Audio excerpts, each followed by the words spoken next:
Oi, gente linda. O vídeo de hoje é para falarmos sobre o livro Um Mistério no Caribe, de Agatha Christie. E me ocorreu que é a primeira vez que eu resenho um livro de Agatha Christie e é bastante difícil resenhar um romance policial sem revelar a identidade do assassino ou da assassina. Muito difícil. Mas, obviamente que eu não vou dar um spoiler dessa magnitude, né, eu vou tentar me conter, né, eu vou contar para vocês a essência da história, aquilo que aparentemente está acontecendo no Caribe. Essa minha edição de 2021 lindíssima da HarperCollins, estou colecionando o livro da HarperCollins e olha a cor. A cor já é proposital para lembrar o Caribe, a capa também, o drink, os remedinhos, porque teve tudo a ver com uma questão de uma medicação que estava no lugar errado. Eu já chego lá. É um livro brilhante, inteligente e pertence ao que eu chamaria de a terceira fase de Agatha Christie. Mas essas divisões de fases é aleatória e particular, tá? Uma coisa minha. Mas eu divido a obra da Agatha Christie, que eu sou um grande leitor de Agatha. Eu leio Agatha desde os 13 anos, eu já estou até chamando de Agatha. Deveria ser Senhora Christie, né? Uma inglesa chiquérrima, respeitadíssima, uma das autoras mais publicadas e traduzidas no mundo. Desde os 13 anos eu sou leitor de Agatha Christie. Então eu me sinto assim meio que no direito de quase me sentir um especialista, sabe? Sem nenhuma formação acadêmica, mas me sentindo quase que um especialista. Porque veja bem, gente, Agatha Christie publicou seu primeiro romance policial em 1920. Em 2020, o livro O Misterioso Caso de Styles, sua primeira obra, fez 100 anos. Então, até um certo período de sua vida, eu tenho aqui a autobiografia dela aqui, tá por aqui. A gente percebe assim que ela só foi se ver como escritora profissional, escritora de verdade, quando ela passou a escrever por necessidade, para pagar as contas, para comprar o leite, isso depois do seu divórcio, né? Em que ela escreveu sem a mínima vontade, como alguém que vai para o escritório sem a menor vontade. Inclusive é um livro que ela odeia, que é o Mistério do Trem Azul, um livro que eu sou apaixonado, já li, reli várias vezes. Então, essa primeira fase da Agatha é assim, a gente vê que é uma escritora que está testando o seu público, testando o seu próprio estilo, não tem toda aquela segurança. A sua fase mais produtiva são os anos 30 e 40. Ela publicou grandes obras nessa época, A Mansão Hollow, E Não Sobrou Nenhum, que naquela época era conhecido como O Caso dos Dez Negrinhos, foi uma obra importante de Agatha Christie, e muitos outros livros. Foi a sua fase de maior produção. Esse aqui já pertence ao seu declínio. A Agatha Christie já era uma senhora idosa. Ela publicou isso aqui em 1964, que era considerado por ela mesma uma época moderna demais, extremamente moderna. Ela ficava perplexa com as modernidades de 1964. Inclusive, eu tirei alguns trechinhos aqui que mais ou menos fala sobre isso. Imaginem vocês se a Agatha Christie visse 2022. Não sei o que ela pensaria. Esse livro aqui está a data, eu adquiri ele em 1º de outubro de 2021. É o livro do mês de novembro, que eu havia combinado de resenhar para novembro. E, no caso, falta apenas mais um, que é Servidão Humana. Servidão Humana encerra, então, as 12 leituras do mês, sendo que algumas leituras, a de maio e a de junho, não foram cumpridas. Eu já nem peço mais desculpas, porque realmente foram livros que eu odiei. Bem, esse livro, então, Mistério no Caribe, de Agatha Christie, ele tem 205 páginas, é um livro relativamente curto, publicado pela HarperCollins, publicado na Inglaterra em 1964, a minha edição é de 2021. A tradução é de Samir Machado de Machado.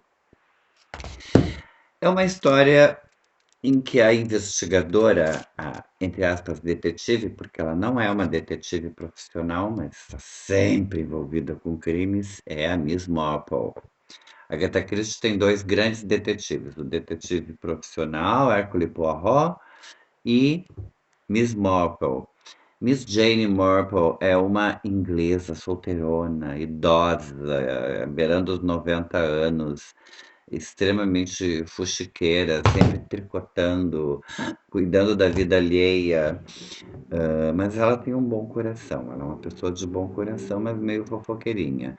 E anglicana, devota, alguns acham que Agatha se inspirou em si mesma, que Miss Jane seria a própria Agatha, vamos dizer assim. Outros dizem que não, que ela se inspirou nas avós. Pela autobiografia dela, é mais coerente que ela tenha se inspirado nas avós. Elas realmente lembram, ela conta na sua autobiografia a relação com as avós.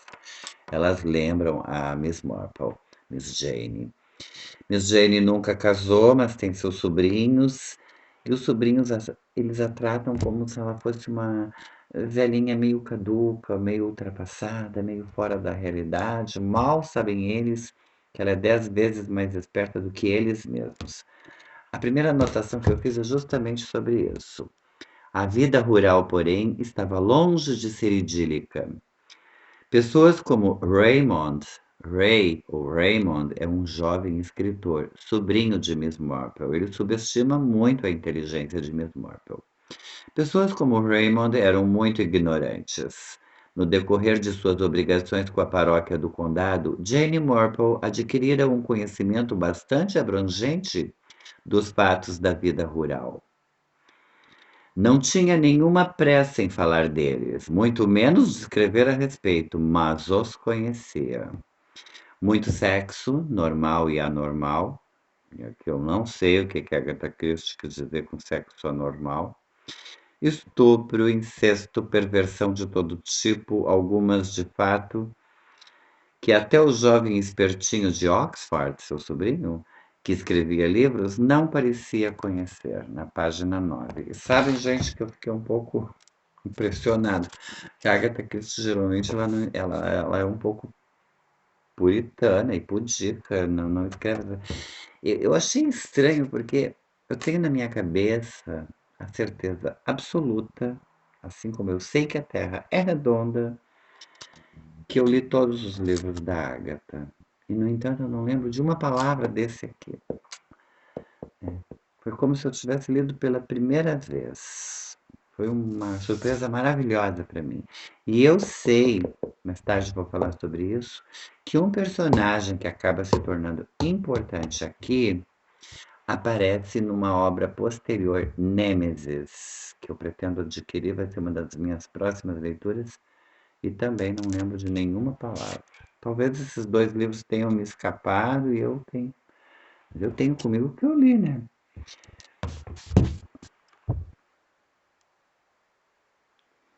Ele vai cuidar bem da casa. Isso Raymond fala para ela quando convence a Miss Jane de viajar ao Caribe.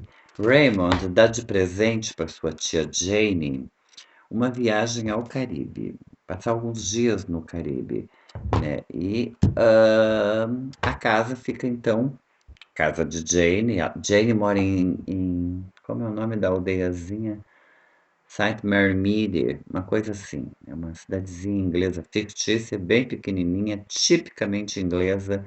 Agatha Christie descreve muito bem a aldeia onde mora Miss Jane, onde acontecem muitos crimes, muitas histórias se passam lá. E eu particularmente adoro Miss Jane, não sei dizer de quem eu gosto mais, se é do Hercule Poirot, extremamente arrogante, mas muito inteligente, e a Miss Jane e seu coração terno de vovozinha. Mas muito esperta. Não a subestime. E aqui também me chamou muito a atenção quando o Raymond fala sobre o amigo que vai cuidar da casa da tia. Ele vai cuidar bem da casa, é muito caseiro, ele é efeminado, quer dizer, reticências. O sobrinho fez uma pausa, ligeiramente constrangido, mas com certeza até a boa velha tia Jane já devia ter falado de homens efeminados. Isso está na página 10. Eu me surpreendi realmente. A Agatha Christie nunca tinha visto ela falar assim. Mas eram os moderníssimos anos 60, né? Já se concebia certas sexualidades fora daquela heteronormatividade. Bom, gente, a história se passa, como o nome sugere, no Caribe. Miss Jane ganha uma viagem, vai para lá, não se sente muito confortável no lugar que ela imaginava que fosse quente, e segundo ela, não é tão quente assim, e à noite sempre precisa vestir um casaquinho. Eu até senti tentação de conhecer o Caribe, deve ser um lugar lindíssimo. É muito bem descrito aqui como um lugar muito lindo, mar muito azul, palmeiras, rochedos, gaivotas, e lá está na praia a Miss Jane. E é claro que acontece um crime, né? É óbvio que acontece um crime. Eis que um senhor já de uma certa idade está prestes a mostrar para Miss Jane a foto de. Primeiro, ela pensa que ele teria dito um assassino. Você quer conhecer um assassino de verdade? Vai mostrar a foto. Mas depois, relembrando tudo o que aconteceu, porque esse senhor, que é o Major, se eu não me engano, Paul Grave, um nome assim, acho que é. Meu Deus, a minha memória anda péssima. Isso aí, Major Paul Grave. Ele guarda a foto antes que Miss Jane veja. E logo em seguida, ele olha para um certo lado, vê um grupo de pessoas, Miss Jane percebe que há algo errado e logo em seguida ele morre. E Miss Jane fica com a pulga atrás da orelha, mas aí relembrando a conversa real, ele não disse um assassino, e sim alguém que cometeu um crime, ou seja, pode ser que tenha sido uma mulher.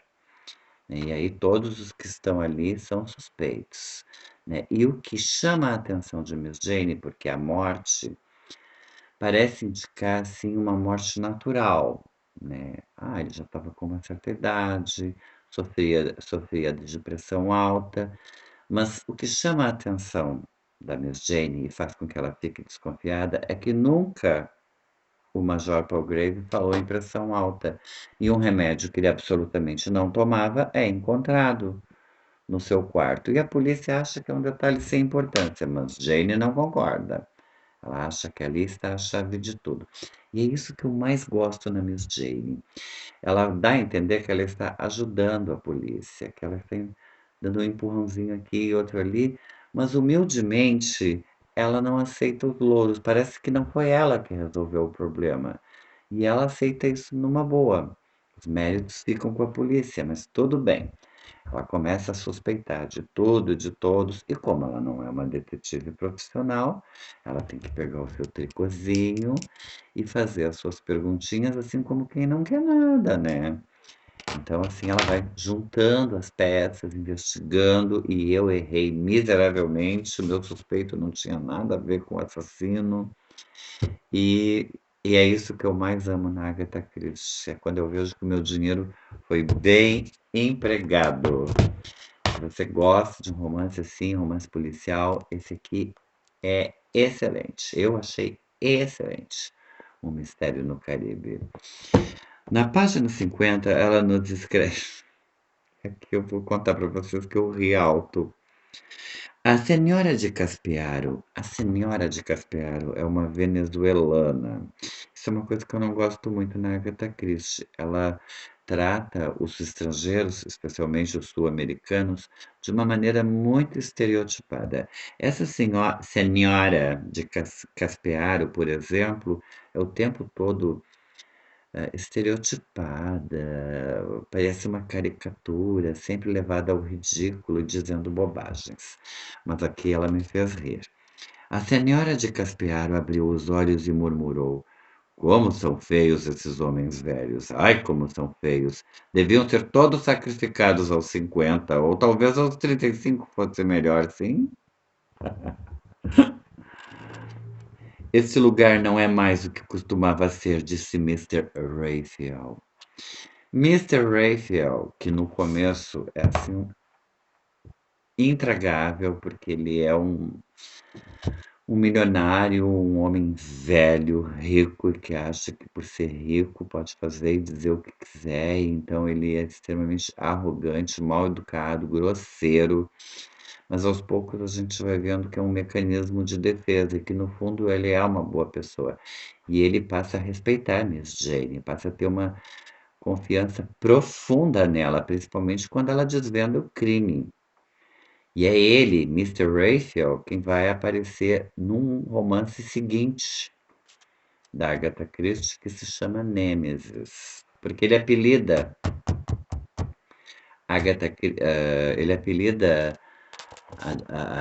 Jane de Nêmesis, que é a deusa da justiça absoluta, a deusa da vingança, né? Aquela que faz a justiça verdadeira, mais do que a deusa Atena, numa justiça diferente da justiça de Atena. "Esse lugar não é mais o que costumava ser", disse Mr. Raphael irritado, enquanto observava Miss Marple aproximando-se do lugar em que ele e sua secretária estavam sentados. "Não se pode dar um passo por aqui sem que uma velha coroca apareça. O que essas mulheres querem vindo para as Índias Ocidentais?" Ele também é um pouco engraçado. Índias Ocidentais é como eles chamavam o Caribe nessa época. "As pessoas vêm para cá, veja bem, para se divertir, não é?", disse Esther. Aqui tem um aspecto filosófico. Esther é a secretária de Mr. Raphael, ela também vai assumindo uma certa importância. "Para esquecer de doenças, mortes, impostos, encanamentos congelados e tudo mais. Elas não gostam tanto", disse com súbito lampejo, de modos inteiramente diferentes, "de qualquer coisa que lembre a mortalidade." Aqui, Agatha Christie filosofa um pouco, ela usa seus personagens para filosofar um pouco. As pessoas não gostam de nada que lembre a sua mortalidade, que lembre o fato de que vão morrer. 3 crimes acontecem nesse livro. O primeiro é porque o Major Palgrave realmente viu o assassino ou assassina, a pessoa que ele sabia que tinha assassinado alguém no passado, então ele tinha que ser apagado, né? Queima de arquivo. Só que alguém percebe algo errado, tenta chantagear o assassino e morre. E por fim, a pessoa que deveria realmente morrer é morta, porém por engano. Esse spoiler eu tive que dar. Lendo o livro vocês vão entender, tá? Vocês vão entender. São três crimes que acontecem, mas o verdadeiro alvo não é atingido. Quando você é jovem, forte e saudável, e a vida se estica à frente, viver não é tão importante assim. São palavras de Miss Jane. São os jovens que cometem suicídio com mais facilidade, porque os jovens não acreditam na morte. E eles glamorizam um pouco o suicídio, mas quando a pessoa fica velha, ela aprende a gostar de viver, ela quer viver. No desespero de um amor, às vezes apenas por pura ansiedade ou preocupação. Os jovens, né, mais facilmente se suicidam do que os velhos. E eu vou mencionar para vocês algumas notas que estão aqui na página 203. Ela faz diversas notas sobre mortes semelhantes. Menciona Lucrezia Borgia, que foi uma italiana que matava os seus noivos. E dá várias explicações sobre coisas que são mencionadas aqui, inclusive que eu achei muito interessante, o chamado Os Crimes das Noivas. Esses crimes abalaram a Inglaterra. E aqui diz: os crimes das noivas na banheira, em que um homem casava com várias mulheres ao mesmo tempo, ele era polígamo, e assassinava as esposas na banheira. Esse crime é mencionado, são crimes, na verdade, mencionados na página 14, ocorreram realmente na Inglaterra entre 1913 e 1915, quando o bígamo George Joseph Smith matou cerca de 3 mulheres com quem havia se casado, afogando-as em banheiras e herdando as suas posses. Ele foi condenado e enforcado. Imediatamente eu vi que tem livros escritos sobre esses crimes e fui pesquisar e parece ser bem interessante. Bom, é isso, gente linda. Onde Miss Jane está, um crime acontece, é óbvio.